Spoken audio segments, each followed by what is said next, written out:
Oh,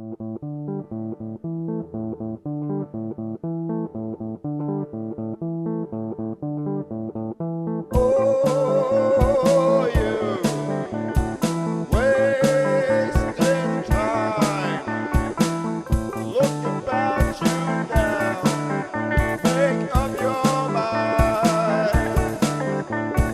All these years of parents talking, youth they're stocking bad ideas. Could it be that we're mistaken and are living out our fears? People think that we're so worthy. Where are all the worthies now? We need to see that we mean nothing and stop feeling goddamn proud. I don't say all this to shock you or to be the odd one out. If we could just see things different, there would be no mess to sort out.